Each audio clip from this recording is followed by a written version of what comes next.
A woman of substance may look Downton Abbey-ish. This might have the upstairs, downstairs vibes, the Yorkshire landscape, the aprons and the servants' bells.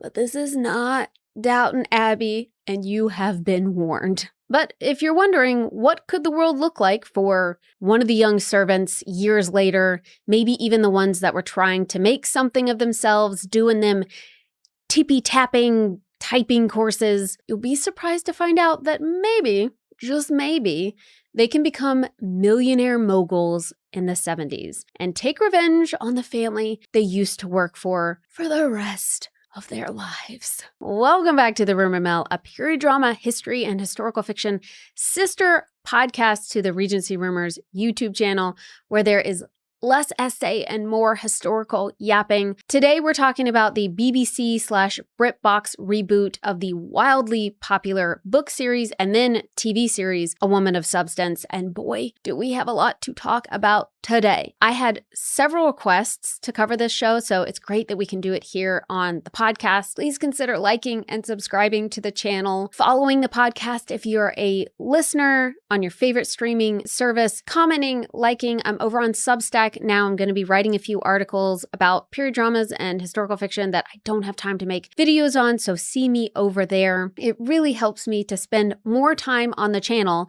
and be able to fulfill these requests to cover certain shows and be able to talk about new things that come out ASAP. So thank you so much for getting us to 20,000 subscribers, and I can't wait to historically yap even more over here on the channel. I would say the main theme of A Woman of Substance is something we don't often get to see in period dramas, which is women's ambition. Female main characters in period dramas are often expected to be docile and agreeable and have a main storyline of romance and domestic security. Often because of what we've talked about on the channel a million times here, laws and societal norms of the era rarely affording women the agency to pursue professional aspirations. In A Woman of Substance, the narrative focuses on sometimes cutthroat female ambition, and it offers this rare exploration of a woman's relentless drive to build a career and secure financial independence in a patriarchal society. And let me tell you, this show is not a cozy watch, which is why in a lot of ways I've put off making a video about it because I have taken my time to watch the episodes. They feel really heavy to me, and I need some palate cleanser in between, something cozy in these days and times to watch in between it. But I saw a TikTok where someone was talking about how for female characters, by the end, you should either make them dead or married. And it's making me realize how many, especially period dramas, follow that format. So despite this show feeling like a hard watch and our protagonist, Emma Harte, not always being likable, I feel like it is such an interesting watch to see a female character be ruthless in a man's world. So A Woman of Substance is an 8-part drama that premiered on Channel 4 in March 2026, and then I think July for Britbox. It's a new adaptation of Barbara Taylor Bradford's 1979 novel of the same name, and it's written by the same people who do Apple TV's The Buccaneers. So Emma Harte. In 1911,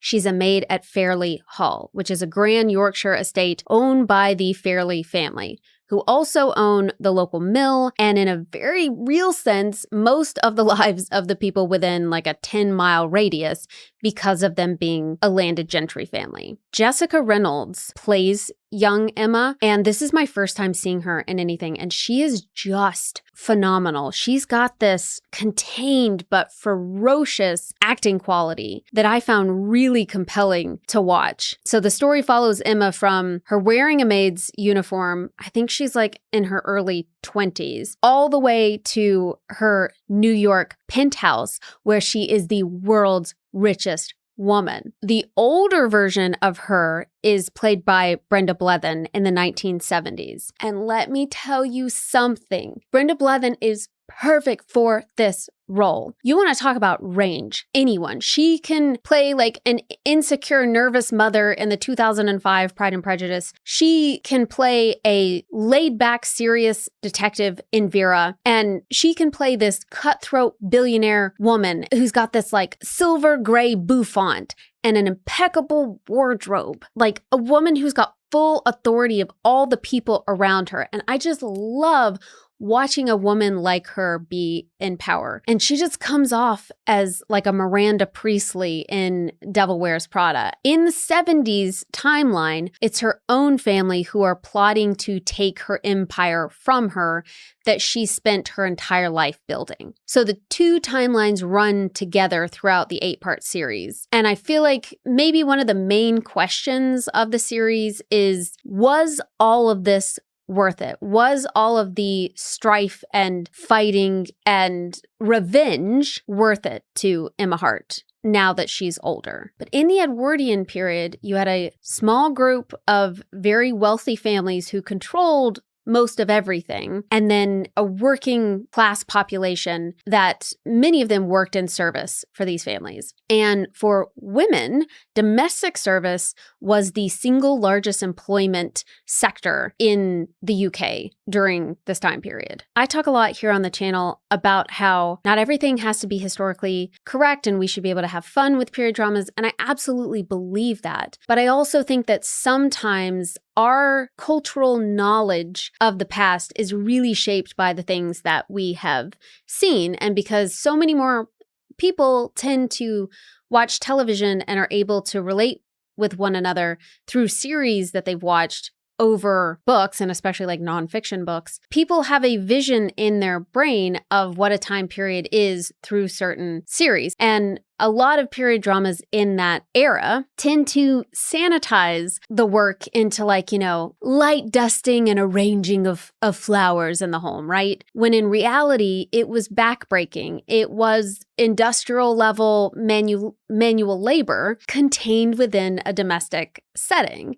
And the pay was really low. There were no benefits or retirement. Sometimes it was hard for people to be able to establish a family, because for women, if you got married, then you shouldn't be working after that. There was just a lot of obstacles for working class people that didn't make this kind of a rosy, like, oh, I'll just go get a letter for you, madam. You know what I mean? So for Emma's day-to-day, typically a maid might begin at 5 a.m. in freezing, unheated servants' attics or servants' quarters. The morning routine would require maybe blackleading the grates, laying the fires, emptying chamber pots, hauling heavy jugs of hot water up multiple flights of stairs, back stairs that make it not convenient to get to the family as quickly as possible. But because they were meant to be like almost unseen within the house, it was required that they use these like back stairs in order to get the family the things they need. And oftentimes that was before anybody was ever awake. Grueling 16-hour workdays were standard, and sometimes they'd only have off like a half day every 2 or 3 weeks. Emma's life becomes intertwined with the Fairley families, not because they're just so amazing to all their servants and they have close relationships with them and know what's going on and if they need any help with their day-to-day lives, anything like that, but because she starts a forbidden romance with one of the sons, and I think he's pretty young at the time, and then she ends up pregnant. And when they find out that she's pregnant, the family immediately casts her out. She's entirely alone. She's destitute. She's got no resources. And their son, of course, is just able to go on with his life. At least that is what they think is going to happen, because these types of families didn't have any consequences to having exploitative relationships with their staff in the past. Working class women had no kind of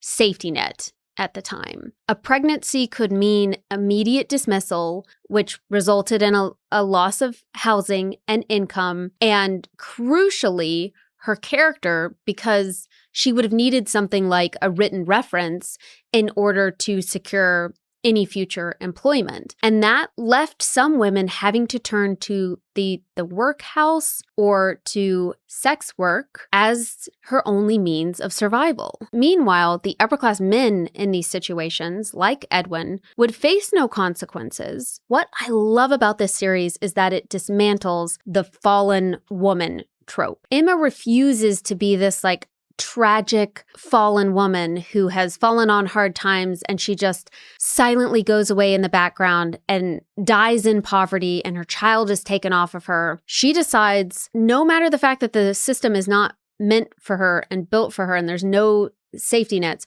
that she is going to fight tooth and nail to not be that like Victorian expectation of the fallen woman that nobody ever hears from again. Her like spitefulness transforms into a motivation where she doesn't just want to survive. She wants to overthrow and eventually own everything that the Fairleys possess. One of the biggest tropes, especially in the Victorian period, was the kind of the angel in the house versus this fallen woman. And the angel in the house was coined by a man named Coventry Patmore, and it was a really popular poem during the era. And so there was this trend of women being seen as like fragile and physically and morally delicate. They're always flowers and, you know, needed to have what are those perfume bottles around their neck because they may faint at any second. They were meant to be pure spiritual sanctuaries for men to retreat to after dealing with the brutal world of commerce. But this expectation for women to be perfect and somewhat emotionless at home was a really hard double standard for working class women, that they possess this pristine moral purity of a fragile angel, whilst simultaneously expecting them to perform grueling, bone-breaking, labor and keep the estates of the landed gentry running. And it felt like during this time that it was a bit of a rigid system for women to where you could either be one or the other. If a woman stepped out of line, she was expected to quietly fade away into destitution and madness, or to maybe be in an unhappy marriage as long as she was secure. It just feels like too much pressure for women. And I love that this series has Emma as this like anti-angel. She rejects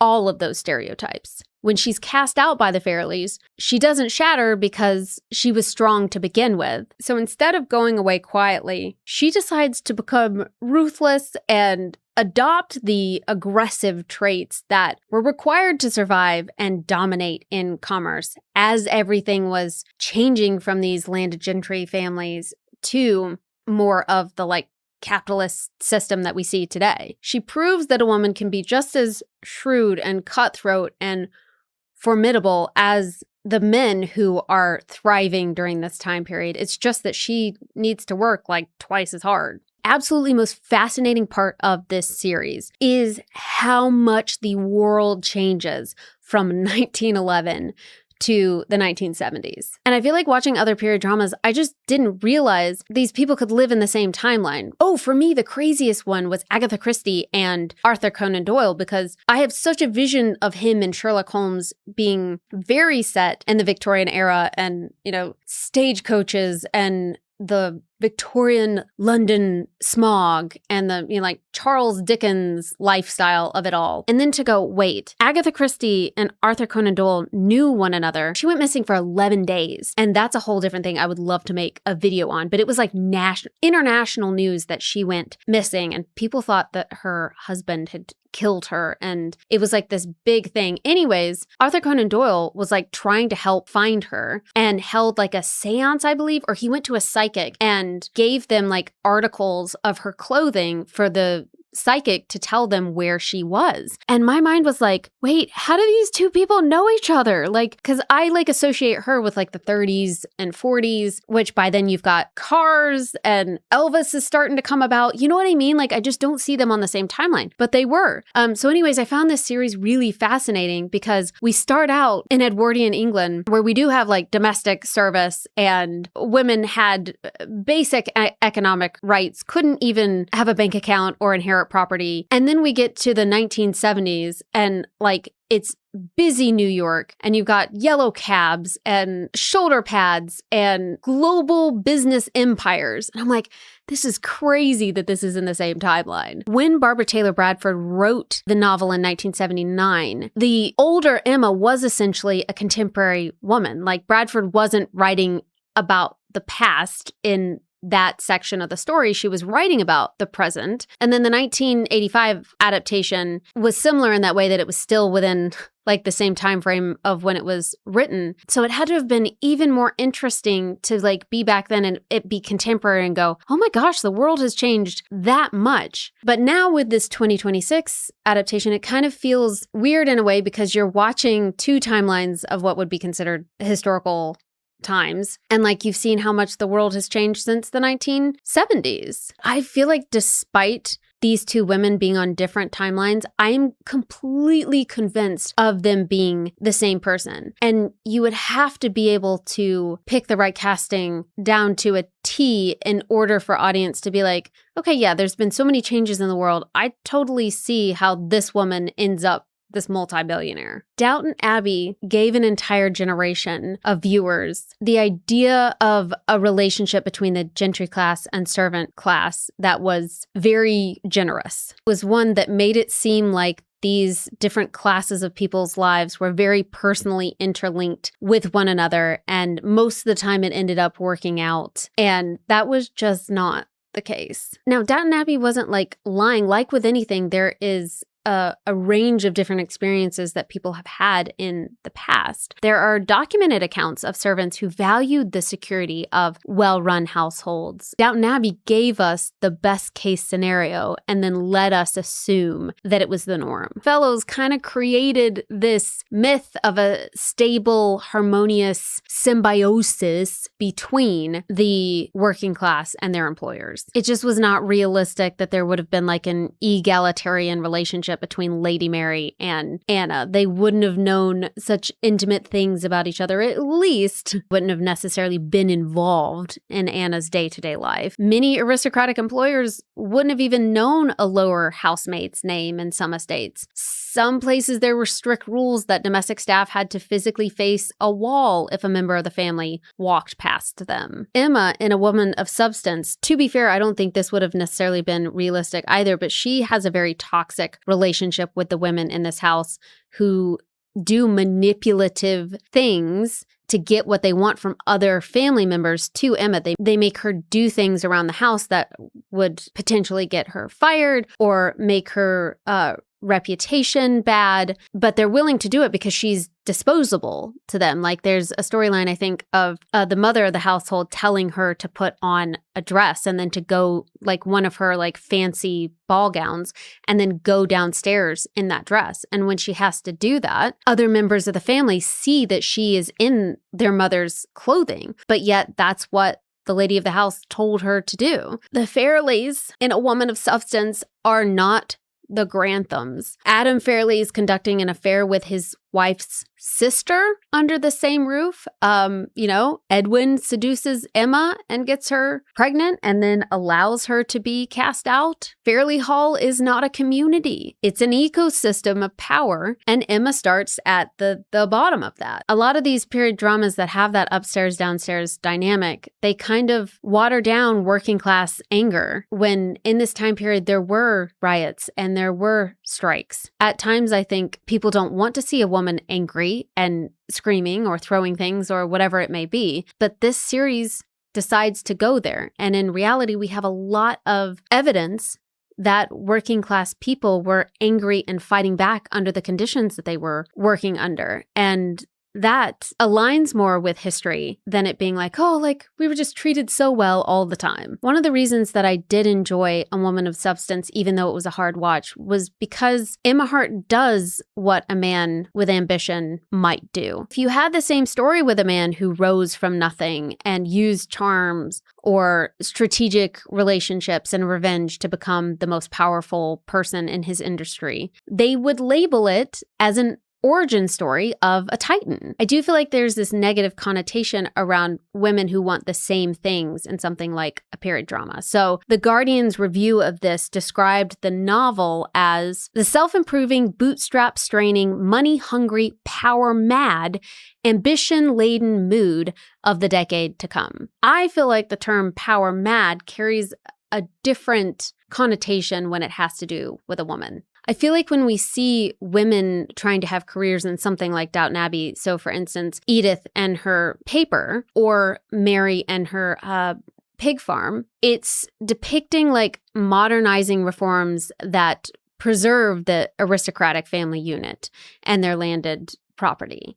And it's a contained power that these women are able to have. And it's also okay because they come from respectable families. For Emma, there is this vibe that her wanting to gain power and be like leading in an industry, to be known as a professional woman, that she is like money hungry or power hungry, or that it's a negative thing, that she is like aggressive in her tactics. She explicitly links her own financial success to the destruction of aristocratic authority. And for some audiences, watching her do that feels really wrong, when at the same time, people don't want to criticize the system that's already in place. Do you know what I mean? I feel like this is a very political, hard watch at times, but I think it's a really interesting one because it goes there into a lot of the power systems that some period dramas refuse to explore. It's great that we can have such a variety of diverse stories and like different women's experiences, and them all and them be valid for us to watch. So like I'm thinking about like The Other Bennet Sister and the fact that that is very cozy and there's not a lot to the story compared to something like A Woman of Substance, which is very dramatic and brutal at times. But I think it's important that like both of these types of stories exist at the same time because there's so many different things that we can learn from them. You know, the other Bennet Sister is about learning to take up space within the world that she already occupies and finding happiness and contentment within herself and choosing joy inside the world that she is unfortunately constrained in, that there's not a lot of options for women. And in reality, a lot of us need those cozy messages to connect with ourselves and to learn lessons from. On the other end of things, I think it's also really important that we see women who maybe do have difficult storylines, but are eventually able to challenge the systems and be able to have power in some way. We often sideline these servant characters because we're like, well, that was the system back then. And so like, it's more interesting seeing the owners of these big houses and what their lives are like than it is seeing a working class person have to toil and struggle. But I feel like this series creates a really interesting middle ground where we're able to see that system still in play, to feel inspired by all the hard work that Emma has put in, but also that she's not romanticized to the point where she's like always docile. Like she does really have to fight. And there's decisions maybe that each person has to decide whether or not they would do that or not, right? Like there's a lot of morally gray questions within this series, which I think makes it a really worthwhile period drama to watch. You know, in American period dramas, it is typical to get like a self-made, inspiring, biographical miniseries. But it is very rare to get like self-made British stories. Period dramas frequently revolve around the preservation and inheritance of old wealth. Good or bad, I think it's really interesting that this story is not about that. Emma is not cozy. She's not a docile angel. She's not always likable. And the series does not ask you to forgive her in the way that you might forgive a male protagonist. She's cold when coldness is required. She's strategic when warmth might serve her better. But I feel like people are really looking for stories where working class people have success. It can always be exciting to watch the whole like Bridgerton-esque Grand Duke and she's dancing with the prince. Like that will never go away. But I feel like in this day and age where we do have a cost of living crisis and it is harder than ever to find success, that people are really wanting to see stories where working class characters can eventually find that success. And so I feel like A Woman of Substance has come at the right time. Good or bad, no matter like how you see this new reboot, if it's as good as the last one, I think that they have hit the right moment to bring out a period drama like this. And even though it was a hard watch for me and I couldn't watch it all in one sitting, I am glad that it exists. And if for nothing else, please just watch this for Brenda Blethyn. She's just fantastic in this series, and I can't wait to see her in season 2. Well, that is it for me here in the Rumour Mill. Have you seen A Woman of Substance? I keep hearing people say to watch the older version, that it's really good. If you've seen both, let me know how they compare, because I'd love to know whether or not you think that this series lives up to the old one. Thank you for being here, guys, and I will see you on the next episode. Okay, bye!